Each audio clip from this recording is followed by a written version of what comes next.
My parents didn't miss my graduation because they were sick or stuck in traffic. They missed it because, in their words, they needed a break. I read that text while holding my cap in one hand and the quiet truth in the other. I was on my own again. Still, I kept hoping maybe they'd change their minds. Maybe they'd walk through those auditorium doors. Then, right before the ceremony began, my phone buzzed with a notification that told me everything I needed to know about my place in this family. And trust me, what I saw wasn't the real betrayal.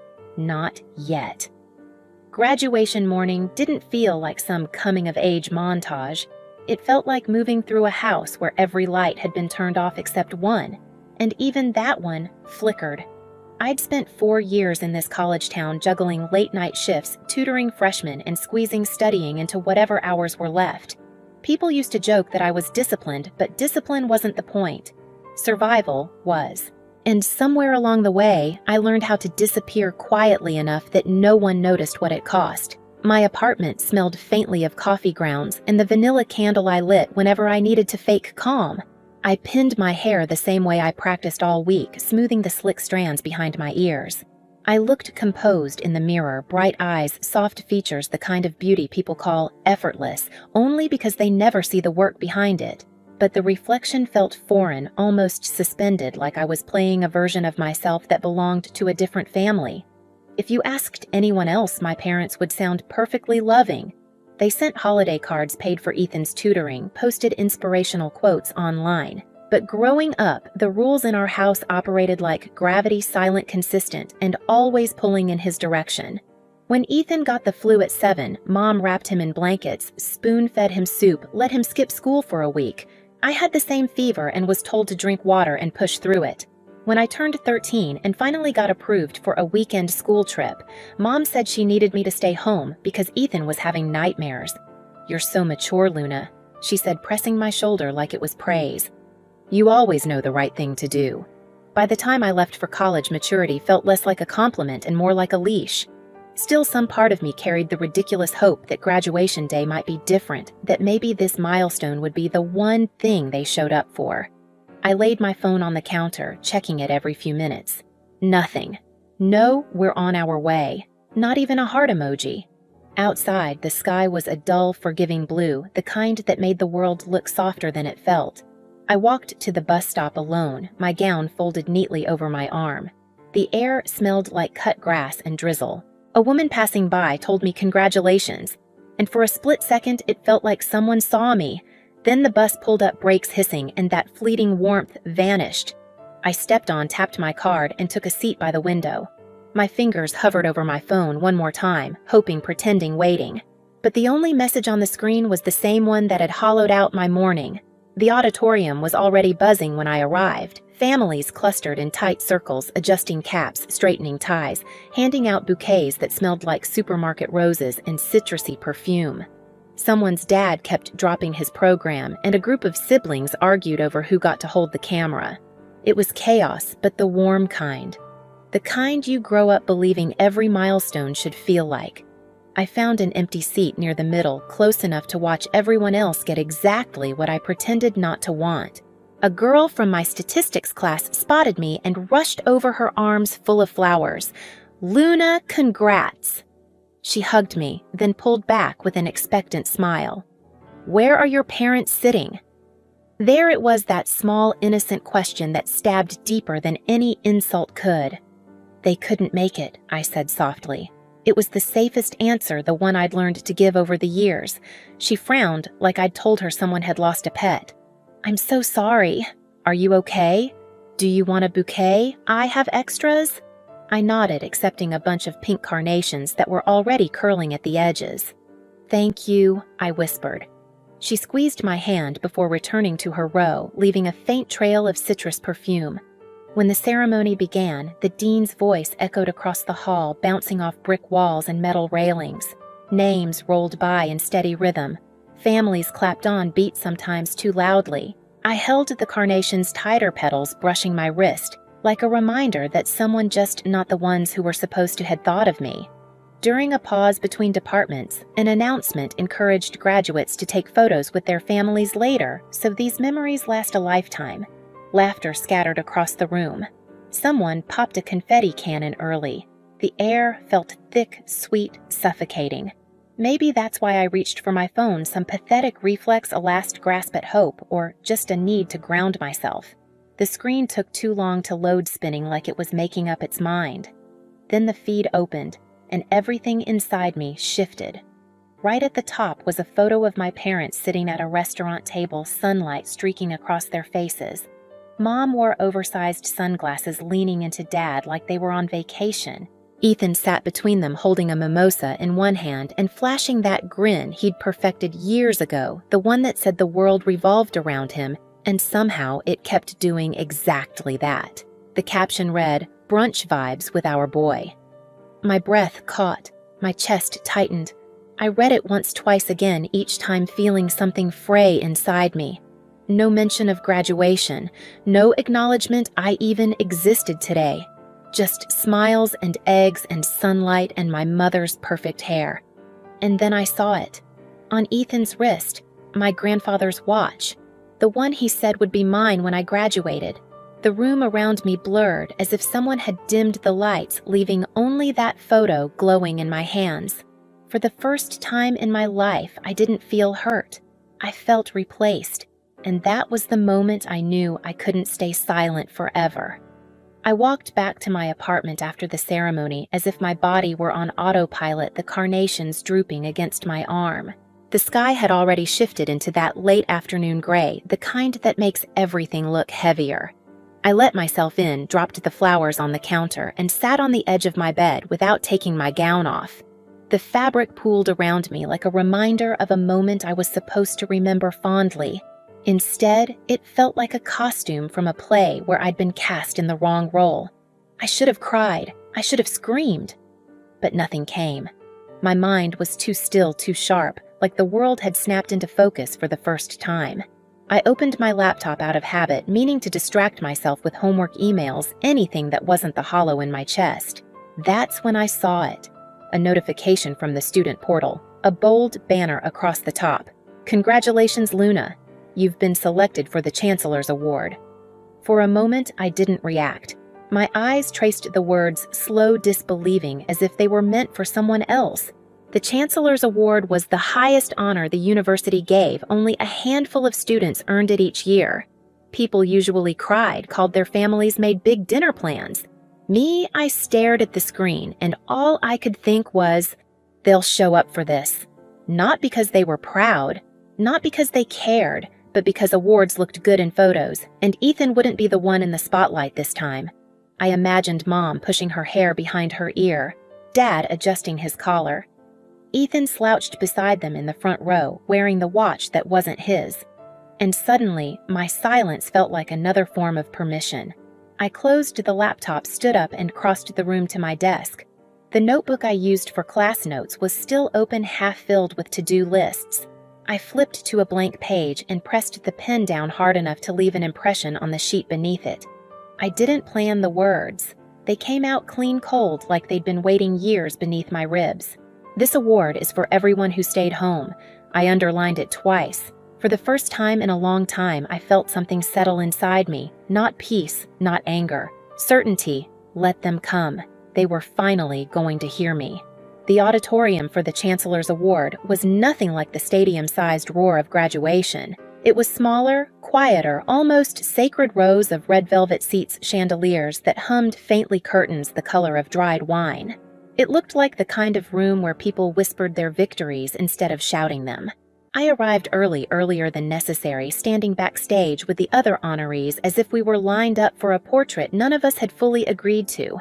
My palms weren't sweating. My heartbeat wasn't frantic.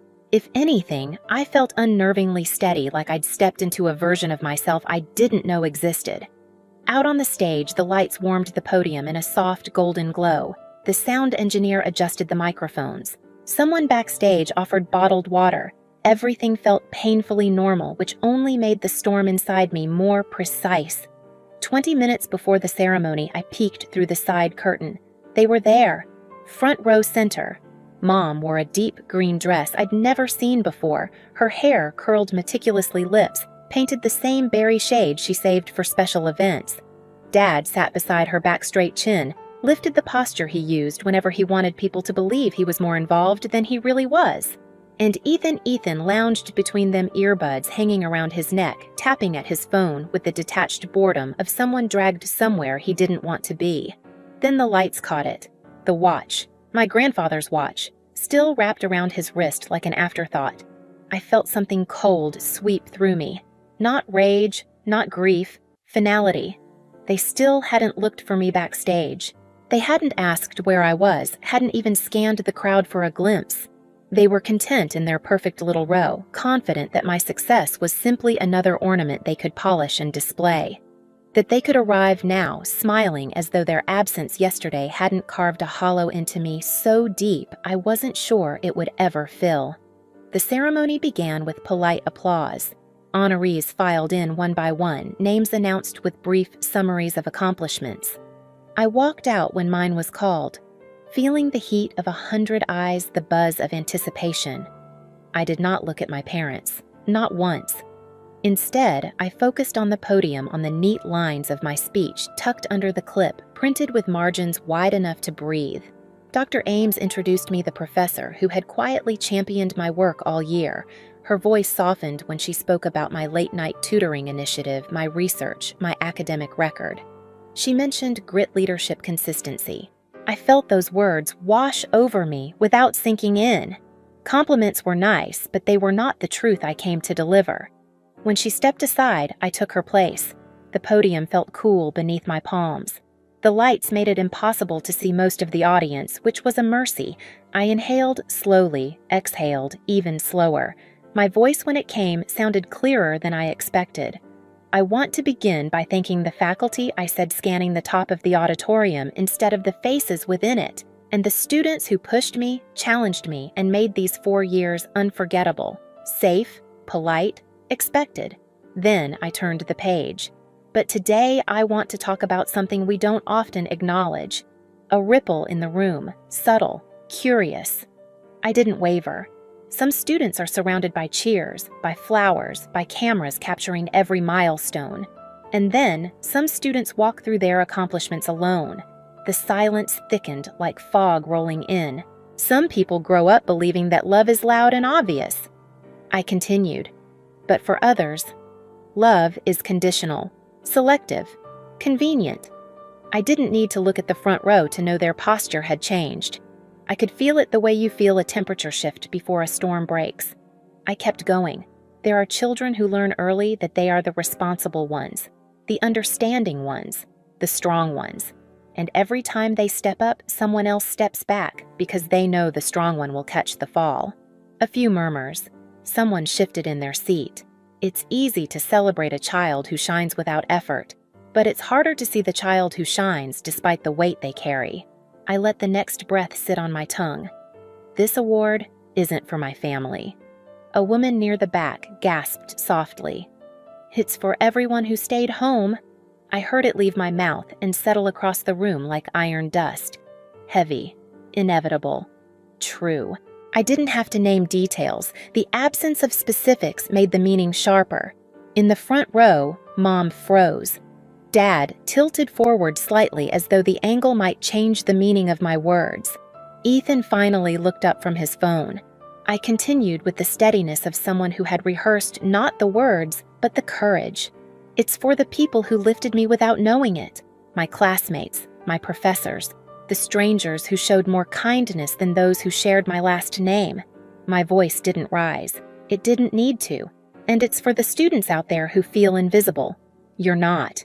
Not today. I closed my folder, the soft click punctuating the end of every apology I'd ever swallowed. The moment the papers touched wood, the room felt electrified. Stunned silence. Breath held collectively. And then a sudden movement.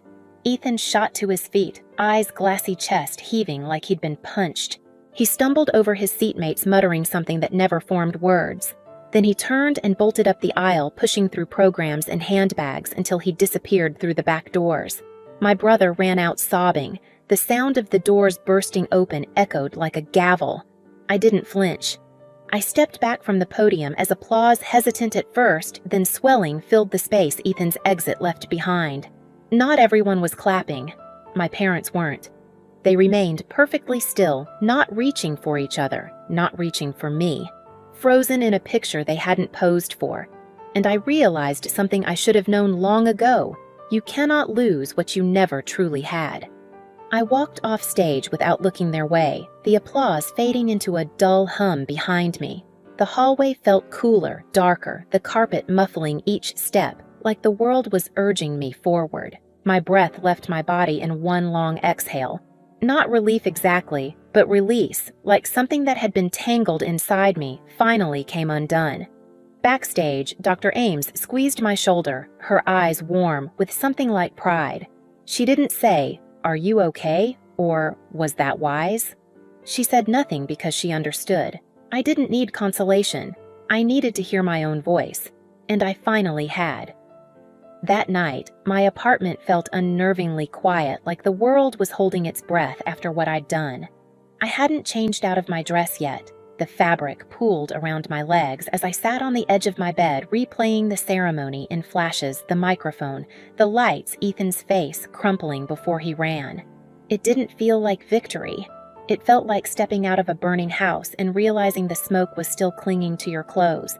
My phone buzzed first with a notification that Ethan had unfollowed me.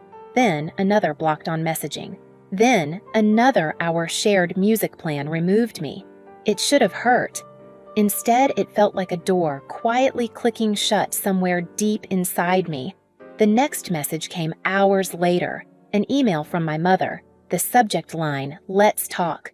Her words were exactly what I expected, long paragraphs about public embarrassment, how I had blindsided them, how they were only trying to celebrate me in their own way. Not once did she mention the brunch. Not once did she acknowledge the text that started it all. I read it 3 times, then typed one sentence in return. "I gave you silence for 22 years. One moment of truth was the least you deserved." I hit send. No apology, no softening. The only message that made anything inside me shift came the next morning. A photo from my dad, me at 7 years old, covered in mud, holding a plastic shovel like a trophy. On the back, he'd written, "We should have shown up more." "I'm sorry." I kept that photo on my desk as I packed for my move across the state, letting its quiet honesty settle where old wounds used to live. Maybe forgiveness would come someday, maybe not. But for the first time, I wasn't waiting for anyone to choose me. I had already chosen myself. If this story feels familiar, share your thoughts below and hit subscribe so you don't miss the next one.